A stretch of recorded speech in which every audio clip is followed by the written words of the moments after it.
Gayatri PG college Sanchore के online class में आप सभी विद्यार्थियों का स्वागत है। प्रिय विद्यार्थियों नमस्कार। बीए फाइनल ईयर में हम हमारे राजनीति विज्ञान विषय के अंतर्गत हम अंतर्राष्ट्रीय संबंध, इसमें हम शीत युद्ध के विकास से संबंध में विभिन्न चरणों का अध्ययन कर रहे हैं। हमने हमारी पिछली कक्षा में शीत युद्ध के प्रथम चरण से संबंधित कुछ स्टेप का हमने अध्ययन किया था, जिसमें हमने देखा था कि दोनों ही बड़ी महाशक्तियों के मध्य, जो एक अमेरिका है और दूसरा सोवियत संघ, दोनों ही महाशक्तियों के मध्य परस्पर भय और अविश्वास का वातावरण बन चुका है। अर्थात ये दोनों एक दूसरे के कट्टर आलोचक हो गए थे तथा विभिन्न विषयों पर मतभेद के कारण एक दूसरे के प्रति अविश्वास पैदा हो गया था। इसको हमने समझा। दूसरा ये भी हमने समझा था कि दोनों ही महाशक्तियों के मध्य जो सबसे बड़ा मतभेद का कारण था विचारधारा का, यानी दोनों के परस्पर विरोधी विचारधाराएं थी, जिसमें हमने समझा कि एक उदारवादी, दूसरा साम्यवादी। अर्थात कह सकते हैं कि लोकतंत्र बनाम साम्यवाद, स्वतंत्रता बनाम निरंकुश था। इन विचारधाराओं ने एक दूसरे को बढ़ते खतरे को रोकने के लिए अपने अपने हितों के अनुसार उन्होंने नीतियां बनानी प्रारंभ की। अब अपने आप को कम कोई भी आंकना नहीं चाहता था। ज़्यादा से ज़्यादा अपना प्रभुत्व, अपना वर्चस्व दुनिया में स्थापित करना चाहता था। अपने ज़्यादा से ज़्यादा अपने समूह में, अपने ग्रुप में ज़्यादा से ज़्यादा देशों को नज़दीक लाना चाह रहे थे और अपनी विचारधारा को सर्वश्रेष्ठ विचारधारा के रूप में कैसे स्थापित किया जा सके, इसके लिए इन सभी दोनों महाशक्तियों के मध्य तनाव बढ़ा, परस्पर एक प्रकार का वैमनस्य और विश्वास का दौर शुरू हुआ। तीसरा महत्वपूर्ण जो इसका एक कारण बनता था, मैंने आपको स्पष्ट किया था कि चर्चिल का फुलटन भाषण। यह शीत युद्ध, चर्चिल का फुलटन में भाषण देना शीत युद्ध का जबरदस्त तरीके से एक शुरुआत मानी जाती है। 5 मार्च 1946 को चर्चिल ने साम्यवाद से खतरे संबंधी विचारधारा का सार प्रस्तुत किया। चर्चिल ने यह बताया कि दुनिया के सामने आज सबसे बड़ा अगर कोई खतरा है तो वह है साम्यवाद। ध्यान रखना, ये द्वितीय विश्व युद्ध की बात की मैं घटना बता रहा हूं। सेकेंड वर्ल्ड वॉर के बाद में चर्चिल ने स्पष्ट किया कि आज हमारी दुनिया के सामने कोई खतरा है तो वो है साम्यवाद। उन्होंने कहा कि सोवियत संघ की पाशविकता के विरुद्ध युद्धोत्तर संघर्ष अनिवार्य है। कहने के तात्पर्य, जिस प्रकार से सोवियत संघ ने अपनी साम्यवादी विचारधारा को लेकर आगे बढ़ रहा है और जिस प्रकार के आक्रामक और विस्तारवादी तरीके से आगे बढ़ रहा है, इसलिए हम सभी देशों को इस द्वितीय महायुद्ध के बाद में आज हमारा कोई अनिवार्य काम है, तो वो है सोवियत संघ की इस पाशविकता और क्रूरता और जिस प्रकार से विस्तार हो रहा है उसको रोका जाए। ठीक है। उन्होंने यहाँ तक भी स्पष्ट किया है कि सोवियत संघ केवल एक ही भाषा समझता है और वह शक्ति की भाषा, प्रेम, सौहार्द, सहानुभूति की बात वो नहीं समझता है, शक्ति की भाषा ही समझ सकता है। इसलिए हम सबको एकजुट होना है। इसलिए उन्होंने कहा था उस समय कि हमें तानाशाही के एक स्वरूप के स्थान पर उसके दूसरे स्वरूप की स्थापना को रोकना चाहिए। तो इन्होंने देखो किससे तुलना की है, जैसे साम्यवादी शासन और तानाशाही, उन दोनों को एक जैसा चर्चिल ने माना। ठीक है। और साथ ही साथ क्या है कि स्वतंत्रता की दीपशिखा प्रज्वलित रखने तथा ईसाई सभ्यता की सुरक्षा के लिए एक आंग्लो अमेरिकी गठबंधन की मांग की है। पहली बात तो उन्होंने स्वतंत्रता की रक्षा और दूसरी इस ईसाई सभ्यता, दोनों को सुरक्षित रखने के लिए हमें एक प्रकार का आंग्लो अमेरिकी यूरोपीय और अमेरिकी देशों का एक गठबंधन बेहद आवश्यक है जिससे इसका सामना कर सके। ठीक है। यह महत्वपूर्ण चर्चिल का फुलटन भाषण शीत युद्ध की तीव्रता लाने में महत्वपूर्ण भूमिका निभाई। फिर हमने देखा था कि अमेरिका द्वारा अलगाववाद नीति का अंत, यानी अमेरिका जिस प्रकार से अपनी आइसोलेट भूमिका में था, लेकिन सेकेंड वर्ल्ड वॉर के बाद में ये दुनिया के सामने एक मुख्य राज्यकर्ता के रूप में सामने आ गया। और भी खतरनाक तरीके से वो है तत्कालीन अमेरिकी राष्ट्रपति ट्रूमैन द्वारा ट्रूमैन सिद्धांत या ट्रूमैन डॉक्ट्रिन का प्रतिपादन करना। ध्यान रखना सबसे महत्वपूर्ण। 12 मार्च 1947 को अमेरिका के राष्ट्रपति ट्रूमैन ने स्पष्ट घोषणा कर दी। क्या घोषणा की कि वह साम्यवाद के प्रसार को रोकेगा, साम्यवाद का प्रचार बिल्कुल नहीं होने देगा। और इस नीति के तहत उन्होंने घोषणा की कि दुनिया में जहां कहीं भी शांति भंग करने वाला प्रत्यक्ष या अप्रत्यक्ष आक्रामक कार्य होगा तो वहां संयुक्त राज्य अमेरिका की सुरक्षा संकट में मानी जाएगी और वह रोकने के लिए पूरा का पूरा प्रयत्न करेगा, अर्थात अमेरिका वहां पहुंच जाएगा। दुनिया के किसी भी कोने में कहीं भी शांति भंग का कोई काम हो जाएगा या होगा तो ये माना जाएगा कि इससे अमेरिका की सुरक्षा को खतरा है और अमेरिका उसका प्रतिकार करने के लिए, उसका प्रतिरोध करने के लिए वहाँ उपस्थित हो जाएगा। कहने का तात्पर्य ये सोवियत संघ को जता दिया कि अब जैसा आप चाहो वैसा नहीं कर सकते हो, कहीं पर भी कुछ भी किया तो आपके सामने कौन आएगा? अमेरिका आएगा। ये था ट्रूमैन सिद्धांत। और इसके लिए उन्होंने क्या किया कि ट्रूमैन ने यूनान, टर्की, ईरान जैसे साम्यवादी जो देश हैं इनको साम्यवादी खेमे में जाने से रोकने के लिए उन्होंने कुछ आर्थिक सहायता भी दी। अब देखो ये केवल धमकी भी नहीं है, जिस देश के साथ उन्होंने इस प्रकार के संबंध बढ़ाते हैं तो उनको पूरी आर्थिक सहायता भी देते थे। मैं आपको आगे मार्शल योजना पे आता हूँ, आपको पूरा स्पष्ट करूँगा, ठीक है। इसलिए ट्रूमैन कहते हैं कि विश्व की स्वतंत्र जनताएं अपनी स्वाधीनता बनाए रखने के लिए हमारी तरफ देख रही हैं और यदि हमने अभी मतलब कहने के बाद अभी हमने चुप कर दी तो समूचे विश्व की शांति खतरे में पड़ जाएगी और हम नीचे ही अपने स्वयं के राष्ट्र के कल्याण को संकट में डाल देंगे। कहने का तात्पर्य कि दुनिया आशा भरी निगाहों से हमारे सामने देख रही है और अभी भी हमने गलती कर ली तो हम पूरी इस दुनिया को, इस राष्ट्र समूह को, सबको संकट में डाल देंगे। इसलिए ट्रूमैन जो डॉक्ट्रिन है उसका मूल मकसद यही था कि अंतर्राष्ट्रीय संबंधों में सोवियत संघ की बढ़ती शक्ति और भूमिका को कैसे नियंत्रित किया जाए, ठीक है। साम्यवाद को नियंत्रित करना, सोवियत संघ के विस्तार को रोकना, इसका महन प्रमुख उद्देश्य था किसका? ट्रूमैन सिद्धांत का। तो यहां तक हमने स्पष्ट किया था। अब आगे देखते हैं मार्शल योजना। मार्शल योजना 23 अप्रैल 1947 1947 को आई। अब क्या था, ये एक अमेरिकी विदेश सचिव थे, अमेरिका के विदेश सचिव थे जिनका नाम था मार्शल। अब इन्होंने क्या कहा कि यदि इस समय तत्काल यूरोप के आर्थिक पुनरुद्धार का प्रयत्न न किया तो वह साम्यवादी हो जाएगा।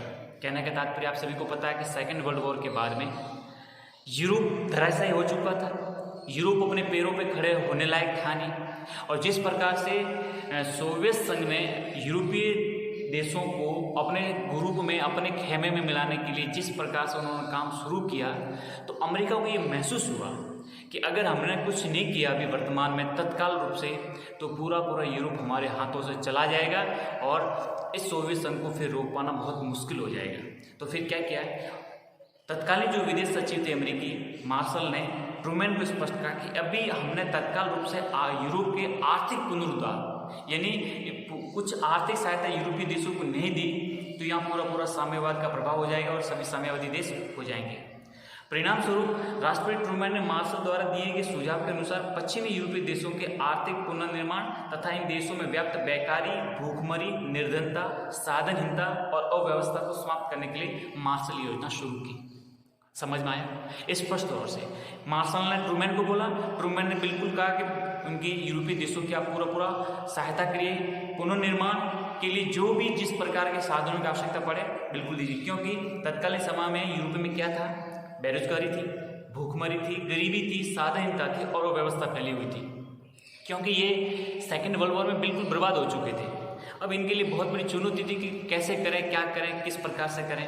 तब इनको अमेरिका के द्वारा भारी आर्थिक सहायता प्रदान करके इनको सोवियत संघ के प्रभाव से मुक्त रखा तथा जिस प्रकार की जो भी सहायता की आवश्यकता थी ये सब उन्होंने शुरू कर दी। अब इसके तहत देखो, दुनिया में कोई किसी का भला नहीं करता है, जिस किसी को भी सहायता दी जाती है तो शर्तों के साथ दी जाती है, आंख बंद करके कल्याण के लिए कोई किसी को नहीं देता है। तो अब ये आप समझिए कि यूरोपीय देशों के पुनरुद्धार के लिए जो भी अमेरिकी सहायता प्रदान की जाती थी तो क्या बिना शर्त की थी, बेकायदा इसके लिए शर्त थी। क्या शर्त थी? शर्त ये थी कि जिस देश को ये सहायता दी जाती थी उन पर यह शर्त लागू की गई कि वे अपने देश की शासन व्यवस्था में साम्यवादियों को कोई स्थान नहीं देंगे।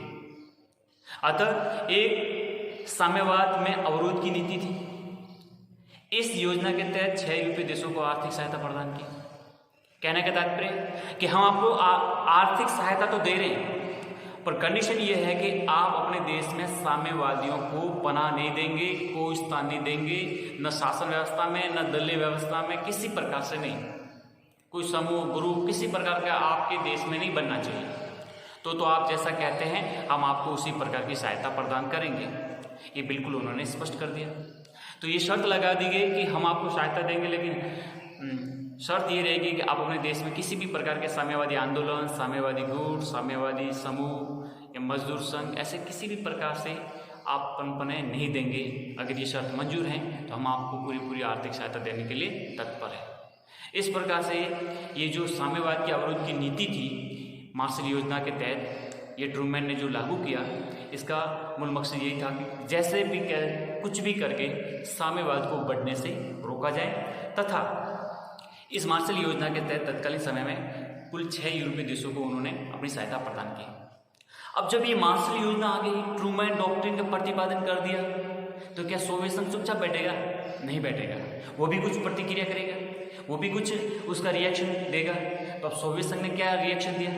देखो है ना, आपको स्थितियों में बड़ा मजा आएगा। जो भी अभी हमारा अंतर्राष्ट्रीय राजनीति में पूरा व्यवहारिक राजनीति शुरुआत हो गई है, जो भी घटनाक्रम घटित हो चुका है उसका हम अध्ययन कर रहे हैं। तो आपको लगेगा जैसे किसी प्रकार की फिल्म चल रही है, मूवी चल रही हो, उसी प्रकार से आपको हर घटना एक के बाद एक दूसरे की क्रिया प्रतिक्रिया के रूप में सब सामने आ रही है।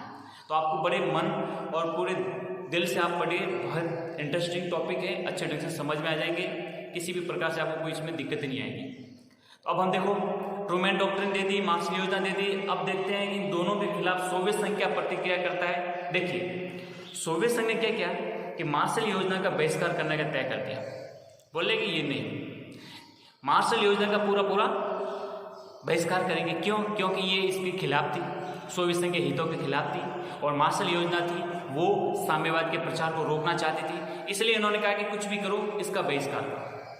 तथा इसने यूरोप के नए समाजवादी राष्ट्रों को अमेरिका के इस नेतृत्व प्रधान प्रोग्राम से दूर रहने को प्रेरित किया। यानी जितने यूरोप के उनके राष्ट्र थे उनको कह दिया, जो समाजवादी राष्ट्र थे उनको कह दिया कि अमेरिका के द्वारा इस प्रकार की मार्शल योजना से आप दूर रहो, इसी में आपकी भलाई है, नहीं तो फिर आपके लिए बहुत दिक्कत हो जाएगी। अब उन्होंने क्या किया, अमेरिका ने, माफ करना, सोवियत संघ ने क्या किया? सोवियत संघ ने कॉमिकॉन नाम से योजना चलाई। इसका मूल उद्देश्य क्या था कि सोवियत संघ ने इसकी प्रति कार्रवाई के रूप में, किसकी, मतलब मार्शल योजना की प्रति उत्तर में उन्होंने क्या किया, कॉमिकॉन के तहत एक मोलोटोव योजना बनाई।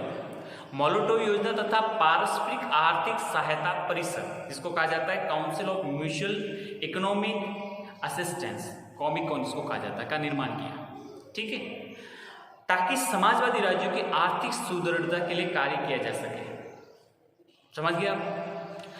जो भी सोवियत संघ के पक्ष में और जो भी समाजवादी राज्य हैं, इनकी आर्थिक सहायता के लिए उन्होंने एक कॉमिकॉन तथा उस योजना के तहत मोलोटोव योजना चलाई, जो उनका आर्थिक पुनरुद्धार का काम कर सकें, जो समाजवादी राष्ट्र हैं या फिर जो सोवियत संघ के समर्थक राज्य हैं, इनको आर्थिक पुनरुद्धार के लिए इस प्रकार की योजना चले। तो आप समझ सकते हो कि मार्शल योजना का जो प्रत्युत्तर था वो था कॉमिकॉन, अर्थात परस्पर आर्थिक सहायता परिषद। ठीक है, और इसी के तहत थी मोलोटोव योजना। स्पष्ट हो गया? अब देखो, ये तो एक दूसरे की क्रिया प्रतिक्रिया वाला प्रत्युत्तर वाला काम हो गया। अब और क्या घटनाक्रम होता है? अगला घटनाक्रम वो है जर्मनी का विभाजन। अब देखो, ये जो शीत युद्ध चला, इसके जो रणभूमि थी, वैचारिक युद्ध था, स्नायु युद्ध था, लेकिन जिसको सब्जेक्ट बना के खेला गया वो था जर्मनी। अब देखो, जर्मनी का क्या क्या उन्होंने विभाजन कर दिया। अब देखो, आपको पता है मित्र राष्ट्र में चार देश थे, ब्रिटेन, फ्रांस, अमेरिका और सोवियत संघ। लेकिन जो द्वितीय युद्ध समाप्त हुआ, एक दूसरे के प्रति अविश्वास बढ़ा, तो सोवियत संघ इनसे दूर होता चला गया। अब अमेरिका के साथ ब्रिटेन और फ्रांस ये उसके साथ थे, मतलब इनकी अपनी कोई ताकत अब नहीं रही कि वो किसी को चैलेंज कर सके। इसलिए इन्होंने यही हित समझा कि अब हम अमेरिका के पीछे खड़े रह जाओ, अर्थात सैटेलाइट स्टेट इनको कहा जाता है। जैसे उपग्रह होता है, वो ग्रह के चारों ओर चक्कर लगाता है, सैटेलाइट होता है ना, वो मतलब क्या करते हैं, ग्रह के चारों ओर तरफ चक्कर लगाते हैं, उसी प्रकार से ये जो ब्रिटेन और फ्रांस हैं ये अब अमेरिका के चारों तरफ घूमने लग गए। कहना का तात्पर्य जैसे अमेरिका बोले ऐसा ब्रिटेन और फ्रांस हाँ करने लग जाए। अब उसके साथ हो गए, यानी एक प्रकार से कहें पिछ लघु राज्य, अर्थात सैटेलाइट स्टेट इनको कह सकते हैं, जो इनके चारों तरफ चक्कर डाल रहे थे। अब क्या किया, ब्रिटेन, फ्रांस, अमेरिका ने अपने अधीनस्थ जर्मनी को तीनों पश्चिमी क्षेत्रों का एकीकरण किया। अब देखो, अमेरिका, फ्रांस और ब्रिटेन के नियंत्रण में जो भी जर्मनी का जो पश्चिमी भाग था, उन तीनों क्षेत्रों का पूरा एकीकरण कर दिया और इस तरह संघीय जर्मन गणराज्य बना दिया, जिसे पश्चिमी जर्मनी कहा जाता है। इसका उदय हो गया। मतलब इन तीनों ही देश का जो भी जर्मनी के अलग अलग क्षेत्रों में नियंत्रण था पश्चिमी भागों में, तो इन तीनों का एकीकरण कर दिया और इसका नाम क्या दे दिया, संघीय जर्मन गणराज्य। समझ गया, ये था पश्चिमी जर्मनी, अर्थात ये अमेरिका का नियंत्रण था इस पर।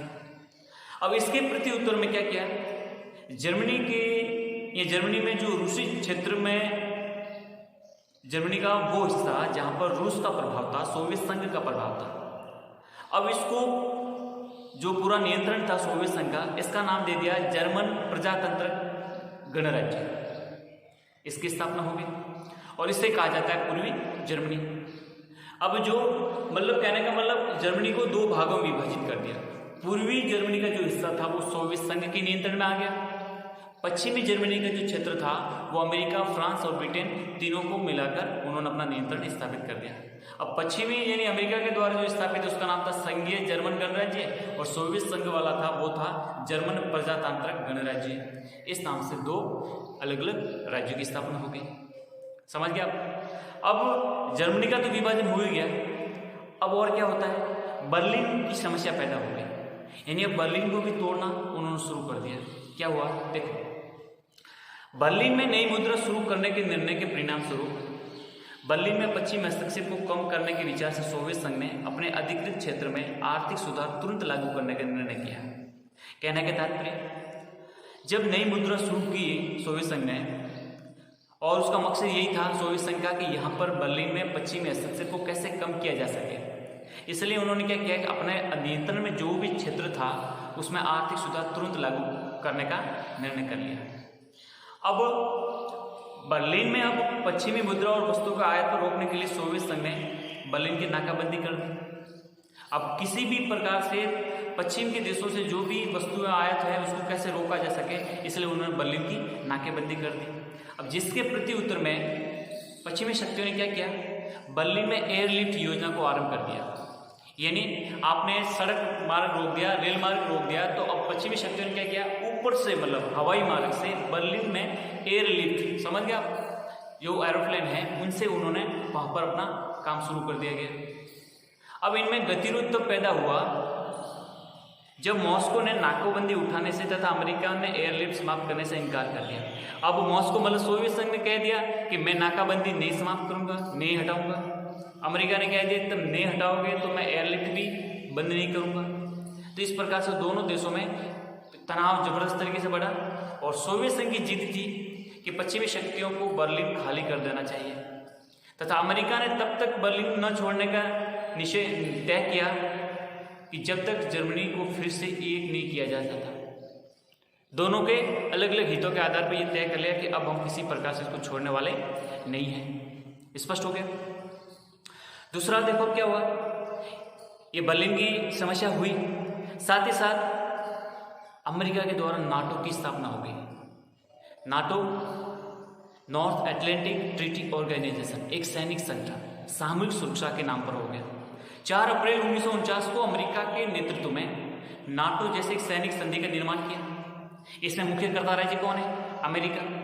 अब इसके अनुसार यूरोप में या उत्तरी अमेरिका के किसी एक या अनेक देशों के विरुद्ध किया गया सशस्त्र आक्रमण सब देशों के विरुद्ध आक्रमण समझा जाएगा। मतलब इस नाटो में जो भी सदस्य राष्ट्र उसमें से किसी एक पर अगर हमला हुआ तो ये सब पर हमला माना जाएगा और सभी राज्य मिलकर उस विरोधी देश, उस दुश्मन देश पर एक साथ हमला करके उसको धराशायी करेंगे। समझ गया। और ऐसा आक्रमण होने की दशा में व्यक्तिगत रूप से अथवा अन्य सदस्यों के साथ मिलकर उत्तर अटलांटिक क्षेत्र में शांति बनाए रखने के लिए आवश्यक समझा जाने वाला कार्य समझा जाएगा, किया जाएगा।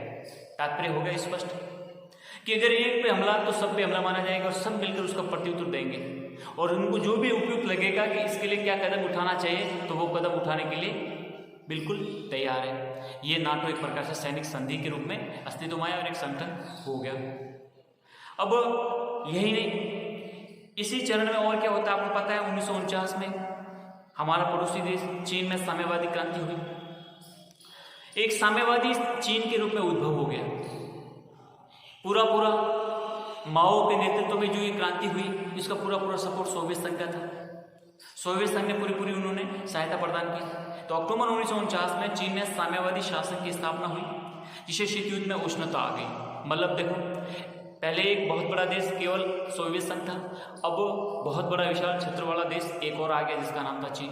अब चीन जैसे विशाल देश में भी साम्यवादी शासन की स्थापना हो गई तो इनका तो प्रभाव और साम्यवादी को बढ़ता गया। अब इससे हुआ तो क्या हुआ, अमेरिका और पश्चिमी राष्ट्रों को बहुत बड़ा इसको सदमा लगा कि अब इस धीरे धीरे इस प्रकार से साम्यवाद का प्रचार हो रहा है, ये हमारे लिए बहुत बड़ा खतरा हो सकता है। इसलिए अब इस शीत युद्ध में बहुत बड़ी तीव्रता आती है, उष्णता आती है और इसमें एक प्रकार से कह सकते हैं कि उग्रता पैदा हो गई।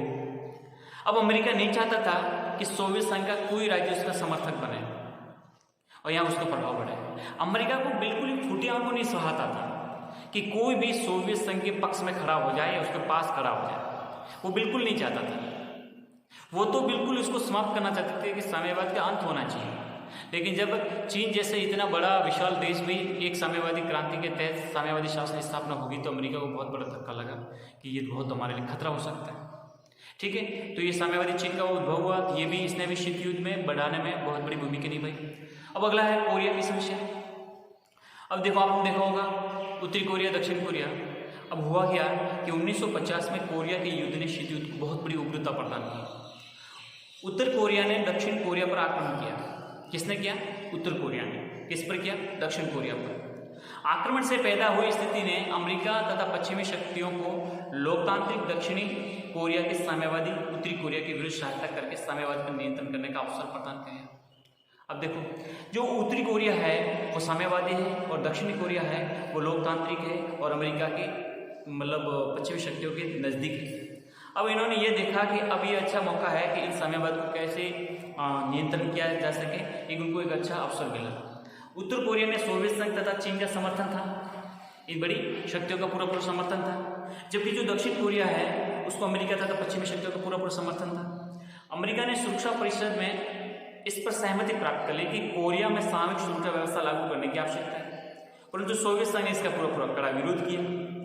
ठीक है, मतलब सब सामूहिक सुरक्षा के लिए जब सुरक्षा परिषद में ये जो प्रस्ताव लाया गया तो उसका विरोध किसने किया? सोवियत संघ ने। अब कोरिया में शांति की समस्या पर क्या किया कि जो अपने संयुक्त राष्ट्र संघ यूएनओ की जो सुरक्षा परिषद है वो विभाजित हो गई, कुछ निर्णय नहीं कर पा रही थी। तब पहली बार हमारी महासभा ने शांति के लिए एकता का प्रस्ताव पारित किया कि जब सुरक्षा परिषद शांति नहीं स्थापित कर सकती है, उसमें फैल हो जाती है, तो महासभा के पास ये अधिकार है कि वो शांति के लिए एकता का प्रस्ताव लाकर उस क्षेत्रों को शांतिपूर्ण स्थापित या शांति की स्थापना करें। परिणाम स्वरूप अंतर्राष्ट्रीय संबंधों में गुटनिरपेक्ष राष्ट्रों की भूमिका भी महत्व सामने आ गया। अब महासभा में आपको पता है अधिकतर देश हैं जो प्राय तीसरी मतलब जितने भी हमारे संयुक्त राष्ट्र संघ के सदस्य राष्ट्र हैं वो सब उसमें शामिल हैं। ठीक है, तो अब ये पहली बार ऐसा हुआ कि महासभा में तीसरी दुनिया के देशों की भी एक बहुत बड़ी आवाज़ उठी और उन्होंने इसमें बड़ी भूमिका निभाई।